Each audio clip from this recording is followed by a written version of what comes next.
Recording is on. Boa noite, pessoal. Vamos começar a discussão do nosso quarto caso clínico. Meu nome é Wellington de Lima Pinto e para a formulação desse caso clínico eu contei com a ajuda da Ariane Garcia. Então vamos lá. O nosso caso clínico é de uma paciente de 37 anos que procurou o ambulatório de ginecologia do IJOMA, Unifap, com queixa de corrimento parecido com água de carne há 2 meses, com piora do odor há 1 semana. Ela nega patologias de base. 4 gestações com 6 partos normais, coitarca aos 11 anos e não sabe relatar o número de parceiros que teve durante toda a sua vida. Só diz que seus filhos são de 3 pais diferentes. Seu último Papa Nicolau, ou citologia oncótica, foi durante seu pré-natal, há 12 anos, quando teve seu último filho e fez ligadura tubária. Então, vamos lá. Desse caso clínico, a gente precisa destacar algumas queixas, né? A água de carne, né? Há 2 meses, com piora do odor há 1 semana. A gente também tem que destacar que essa paciente tem 4 gestações com 6 partos normais. A coitaca dela foi aos 11 anos e não sabe relatar o número de parceiros. Só diz que seus filhos são de 3 pais diferentes. E outro ponto a ser destacado é seu último Papa Nicolau, citologia oncótica, né, que foi durante seu último pré-natal há 12 anos, quando teve seu último filho e fez a ligadura tubária. Eu queria saber de vocês quais são as hipóteses.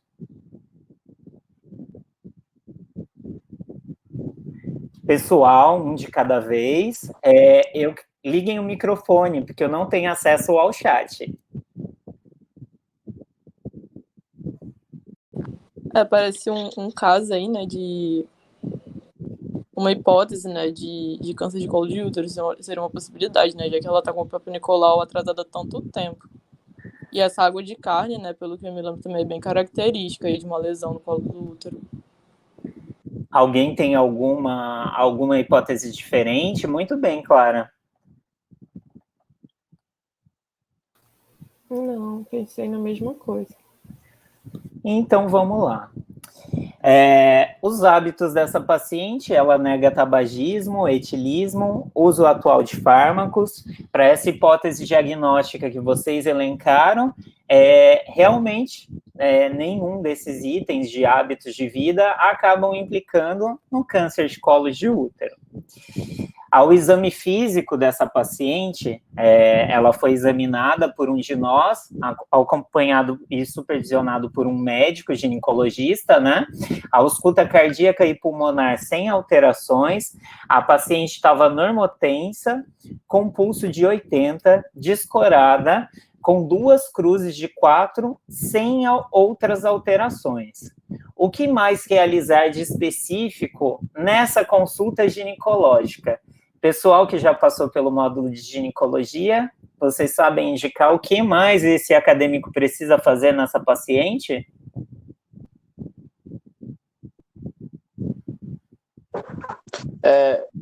Eu não passei, mas eu acredito que um exame especular seria legal, seria aplicável, não sei. Ótima, excelente hipótese, Vinícius. Mais alguém tem alguma hipótese?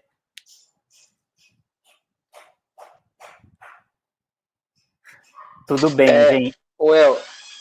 Não sei, talvez um toque. Excelente, Vinícius. Muito bom. Pessoal, eu fiz o caso clínico assim mais dinâmico para que a gente participe, tá? Para que a gente recorde de alguns pontos que ainda que já foram abordados na nossa formação ou que ainda serão, mas que estimulem a nossa possibilidade de hipótese diagnóstica e suspeitas clínicas, tá? Todo exame ginecológico precisa de toque vaginal, retal e também um exame especular. Parabéns, Vinícius, você ainda não passou pelo módulo, mas você tem excelentes hipóteses para realizar seu diagnóstico. É claro que, na nossa realidade acadêmica, a gente acaba ficando limitado. Muitas vezes a gente não consegue fazer o toque vaginal, retal, mas quando a gente chega no 5º ano, a gente precisa saber fazer o toque vaginal, retal e também o exame especular. Ainda sobre o exame físico, foi realizado o toque vaginal, ele foi sem alterações, só que o colo ele se apresenta enrijecido, com uma presença de tumoração medindo mais ou menos 2 centímetros, porém indolor à mobilização. Essa medida, gente, a gente faz com os dedos utilizados no toque vaginal. Então, a gente estipula que seja aproximadamente 2 centímetros. O toque retal, parâmetros livres, ou seja, sem alterações. Ao exame especular, a gente notou a seguinte imagem. Vocês conseguem notar algo incomum para esse colo no exame especular? Dá para ver claramente aí a tumoração que eu creio que vocês sentiram no toque, né? Exato, muito bem, Zandra. Ou seja, no toque vaginal a gente levantou a suspeita e ao exame especular a gente conseguiu visualizar a lesão. Então, qual seria a provável hipótese diagnóstica? Vai acabar caindo de novo, né? No câncer de colo de útero mesmo. Mantém o câncer de colo de útero. Tem uma professora lá no 4º semestre que ela fala assim, tem focinho de porco, tem rabinho de porco, só pode ser um porco. Exatamente, gente. Câncer de colo de útero, né? E essa paciente, ela tem vários fatores de risco, né? Principalmente para o câncer de colo de útero. Na anamnese e no exame macroscópico da lesão, a gente tem aí a sugestão do câncer cervical, né? E o aspecto de corrimento em água de carne, como foi dito pela Clara e também reafirmado pela Zandra, é típico do câncer de colo uterino. E aí, a gente precisa recordar quais são os fatores de risco para o câncer de colo uterino. Eu não vou abrir para vocês responderem novamente, porque já foram ditos, né? Foram pontuados pela Clara, foram pontuados pela Zandra e também pelo Vini. Então, a gente tem que lembrar que o principal fator de risco para o câncer colo-uterino é a infecção pelo HPV.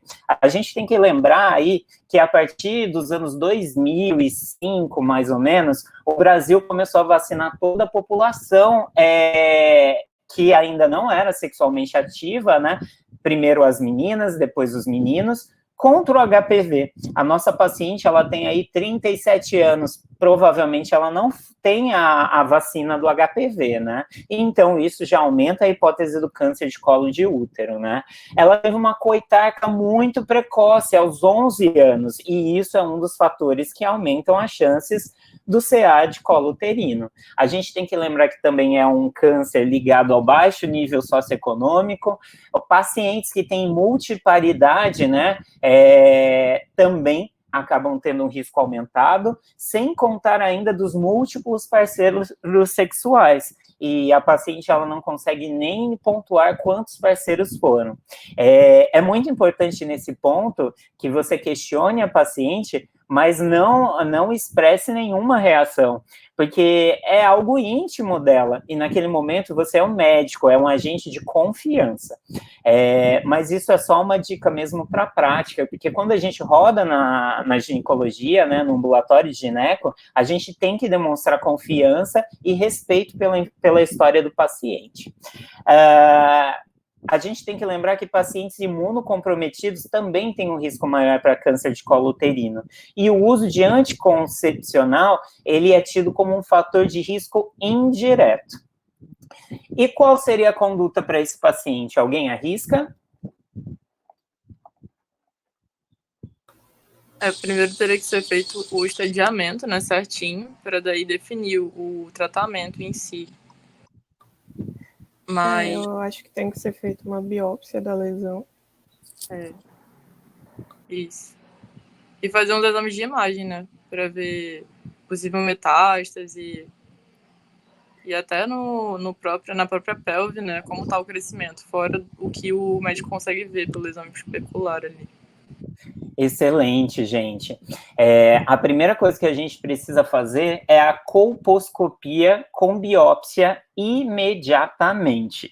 Em grandes centros, né, centros especializados em ginecologia, não é a nossa realidade aqui nas unidades básicas, mas em alguns estados, algumas unidades básicas avançadas contam com atendimento específico de ginecologista e a sala é equipada com a colposcopia. Para quem não sabe, a colposcopia nada mais é do que um grande microscópio e quando você faz o exame especular, você identificou lesões como a da imagem muito grandes, o próprio médico ginecologista, ele tem um treinamento adequado, ele pode realizar ali mesmo no consultório a colposcopia e também a biópsia, para que facilite o diagnóstico desse câncer, né, e inicie imediatamente o tratamento. Essa ainda não é a nossa realidade aqui no Norte, mas a gente precisa saber que existe esse tipo de conduta e ele é preconizado, tanto pela Associação Brasileira de Ginecologia e Obstetrícia, como também pelas entidades oncológicas, né, a Sociedade Brasileira de Oncologia Clínica e também a cirúrgica. A gente tem que considerar que também alguns autores consideram que o tempo de exposição pelo agente agressor, né, para acontecer essas lesões percussoras é em média de 10 anos. A paciente já estava 12 anos sem realizar o preventivo, né, o Papa Nicolau, né, e esse tempo, ele pode ser menor nas pacientes imunocomprometidas, né, que não fizeram a vacina e que já realizaram um exame aí para identificação de cepas do HPV. Então, pacientes que já têm um diagnóstico positivo para HPV, né, que você consegue fazer um exame para identificar as cepas com qual você está contaminado, né, infectado. Então, você tem que realizar com mais frequência o exame preventivo, né? E a gente tem que lembrar que no colo uterino, né, a progressão do câncer é lenta, né? E isso é o que embasa os programas de screening, né, para diagnóstico precoce e também para o tratamento definitivo, caso seja encontrada alguma lesão, né? E aí, continuando a conduta, né, é importante que a gente realize todos os passos propedêuticos, né? Nos casos de citologia alterada, principalmente no rastreamento de câncer cervical, né? Frente a um exame alterado, a gente não deve realizar a conização direta. Mas, Wellington, o que é a conização direta? A conização direta é um tipo de biópsia e ela faz a retirada da lesão. E a gente não deve realizar essa conização direta sem antes realizar a biópsia dirigida, ok? Esses são pontos que eu achei muito interessante no caso clínico e eles não são tratados no tutorial. A gente perde tanto tempo em falando de fisiopatologia, mas coisas práticas a gente só acaba tratando aqui mesmo no caso clínico. E eu acho muito importante a gente ressaltar esse tipo de coisa. E, novamente, eu quero destacar, a gente não deve pular os passos propedêuticos. Então, realizou a anamnese, realizou o exame físico, toque vaginal, toque retal, exame especular. Tem uma colposcopia no consultório para fazer? Faça a colposcopia e a biópsia. Eu não vou realizar a conização ainda. E aí a gente tem que lembrar do estadiamento, como bem dito pela Clara e reafirmado pela Zandra. A gente precisa ter uma noção de como funciona o estadiamento, porque como seremos generalistas, exceto que alguém escolha ginecologia, a gente precisa ter uma noção de como é feito o estadiamento no câncer de colo uterino, né? E tem um ponto a ser destacado, né? O câncer de colo uterino é a principal causa de câncer no Amapá. Ao contrário do resto do país, que a gente tem uma incidência maior mamária, no Amapá a gente tem uma incidência muito maior de câncer de colo uterino. Então a gente tem que ter uma noção, sim, de como realiza o estadiamento. Eu vou passar meio que batido para não ficar lendo cada um dos itens, né? A gente tem que lembrar que o estágio 1 é um tumor restrito ao colo, sem extensão ao corpo uterino, ou seja, que ele acaba não invadindo outras partes e anexos, né? E aí o estadiamento A, B, e A1, A2, B1 e B2 é conforme o comprometimento, ok? O estadiamento 2, ele considera o tumor que invade além do útero, né? Mas não a parede pélvica e o terço inferior da vagina. E aí ele é dividido em 2A, 2A1, 2A2, 2AB, e também considerando o comprometimento. O estádio 2B, né, é aquele tumor já com a extensão à parede pélvica, que envolve o terço inferior da vagina e causa hidronefrose, ou seja, tem uma repercussão não só na vagina, mas também renal, né?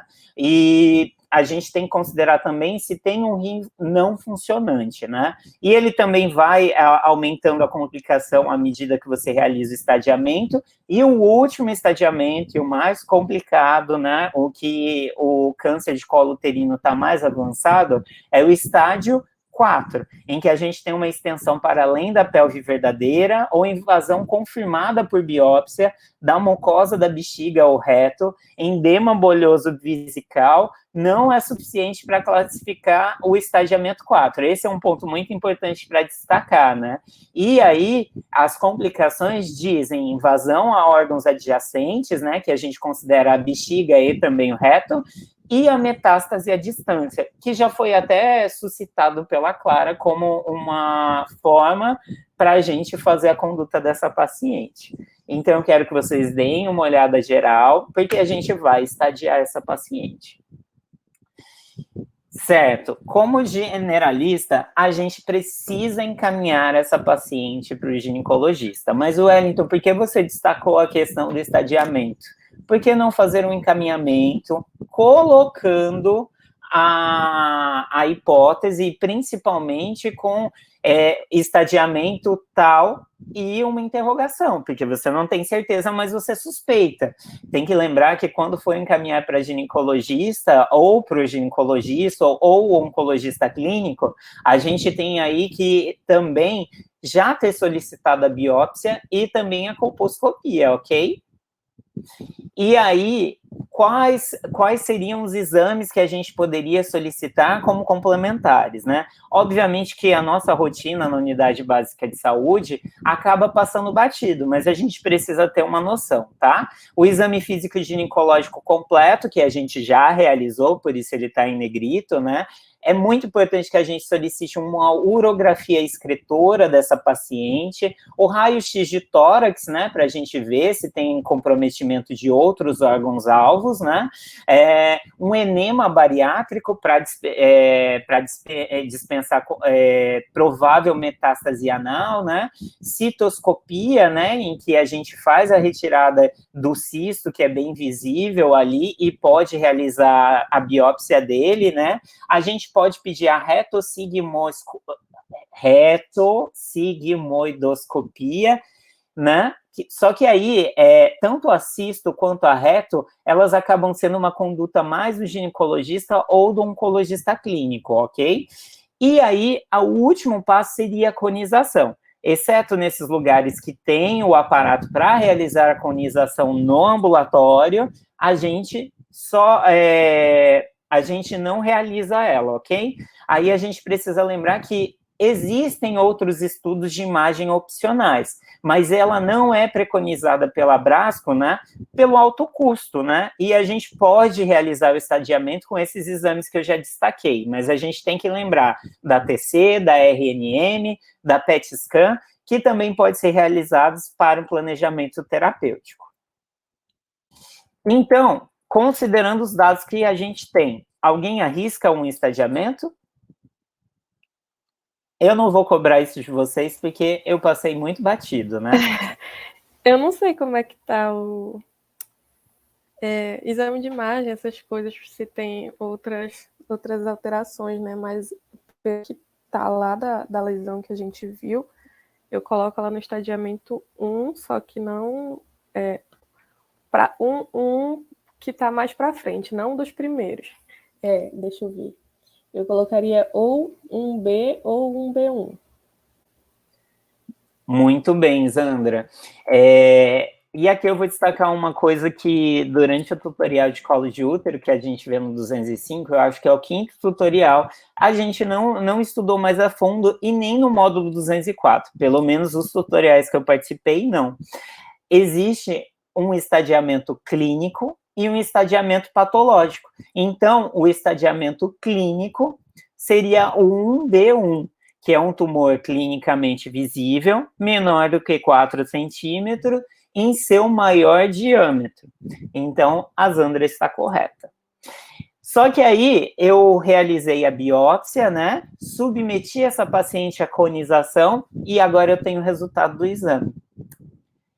Identificou-se o carcinoma epidermoide, né? Que é o mais comum, com invasão estromal de 2 milímetros em profundidade e 6 milímetros em extensão horizontal, margens cirúrgicas livres e ausência de invasão de espaços vasculares e linfáticos, sem outras comorbidades. Paciente apresenta prolaxo uterino grau 1. Gente, vocês conseguem identificar alguma informação importante, alguma informação relevante e que até deixa o oncologista clínico ou o ginecologista feliz? Eles tiraram a lesão, né? Deixaram margens cirúrgicas livres, então tiraram por completo.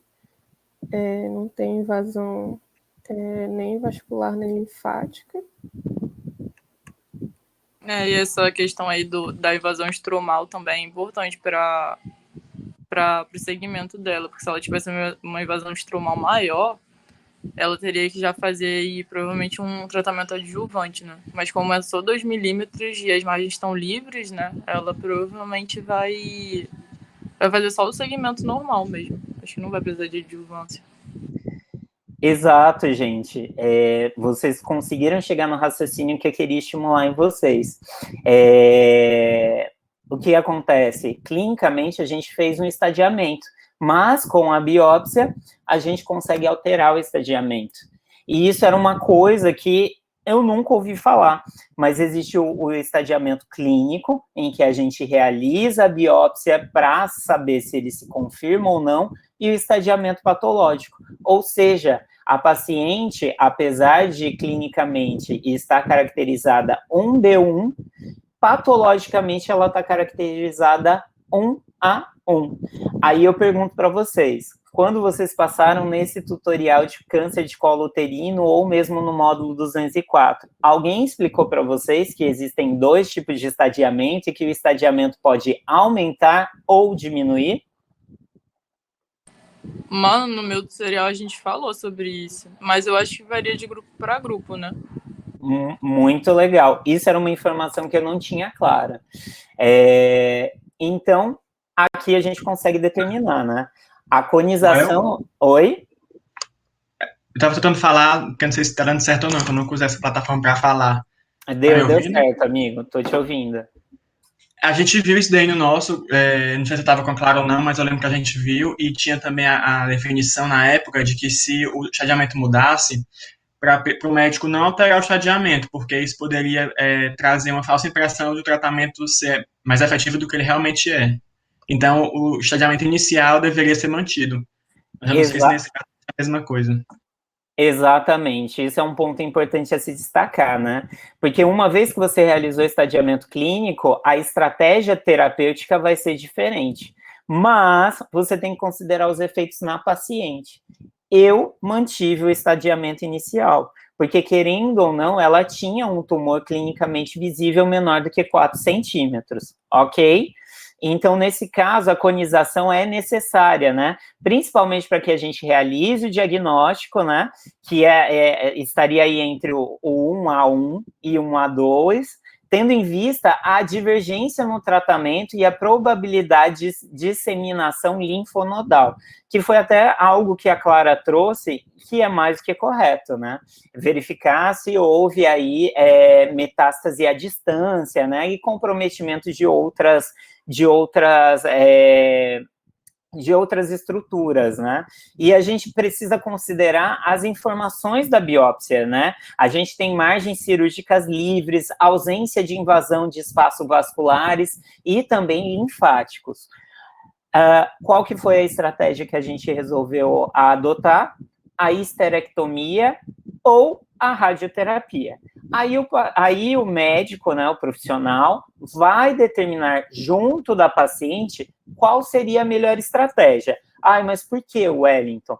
Para algumas pacientes jovens, né, a gente tem que preferir o tratamento cirúrgico porque tem que haver aí uma preservação ovariana, né, a manutenção funcional da vagina, né. Não é o caso da nossa paciente, né, porque ela já tem 6 filhos, né. Mas e se ela desejar, ela não está aí numa idade tão propícia para uma nova gestação. Mas se ela, aos 37 anos, desejar aí ter um novo filho, a gente tem que respeitar a decisão dela e estabelecer um melhor tratamento para uma decisão conjunta, paciente e médico, ok? Os pacientes que se submetem a tratamento cirúrgico, né, e apresentam linfonodos, margens em paramétrios comprometidos, né, devem receber também a radioterapia associada, que é a adjuvância que já foi destacada pela Clara, ok? Então, o tratamento preferencial, quando a gente tem um estadiamento 1B2 e 2A2, é radioquimioterapia concomitante à histerectomia, ok? E aí, só para finalizar mesmo, eu quero destacar alguns pontos, né? A importância da vacina do HPV, o que você faria para essa paciente? Fizemos o tratamento e estamos nas consultas de acompanhamento, 2 meses, 3 meses, 6 meses, e ela vai ter uma alta. O que vocês fariam em relação à vacina? Indicariam. Essa paciente, depois de realizar o tratamento, né, e depois de realizar a cirurgia, você já pode passar aí um encaminhamento para ela fazer a vacina do HPV, gente. É muito importante que essa paciente se vacine. Apesar dela já ter desenvolvido a lesão, a gente tem que lembrar que a vacina do HPV, ela cobre algumas cepas, né? Na biópsia, algumas vezes, vem determinado qual foi a cepa que gerou a lesão. Então, é muito importante que a gente incentive ela a realizar a vacina do HPV, ok? A gente precisa sempre acompanhar para ver se essa paciente não tem outras manifestações da doença, por isso as consultas de segmento, né? E aí, acompanhar e fazer o segmento na oncologia. Tudo bem? A nossa referência foi dos 50 casos clínicos, né, que todo ginecologista e obstetra tem que saber. Eu quero destacar que eu mesclei, tá, o caso clínico que serviu de base e uma questão que trazia aí um resultado de biópsia, né? E eu achei legal porque deu para tratar essa questão de alteração de estadiamento, deu para a gente ver como vem um resultado de biópsia, que acabam sendo coisas que a gente não discute em tutorial. E eu acho que enriqueceu bastante a nossa discussão do caso clínico. Aí eu vou abrir para os colegas fazerem perguntas, questionamento ou então debate.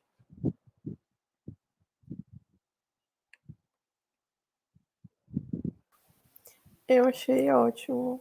Deu para a forma que você seguiu também deu para estimular bem essa questão de pensar, né, nos passos que foram seguindo. Acho que não fiquei com nenhuma dúvida assim no final. Achei bem interessante o caso. Eu também achei muito bacana, porque esse esquema, né, da gente fazendo o caso clínico bem dinâmico, assim, ajuda a gente a não só gravar, né, que a gente aprendeu, mas também relembrar coisas que, de repente, a gente viu já há algum tempo e a gente acaba não colocando em prática, né? Principalmente porque os estágios estavam parados, né? Mas agora com a volta dos estágios vai ficar até melhor isso. Eu senti que com os casos clínicos eu consigo fixar alguns conceitos que para mim pareciam muito distantes. Aí eu vou aproveitar, a Cintia ela não está tendo acesso ao microfone, ela deixou o link da chamada, gente. Então, não esqueçam de responder a chamada.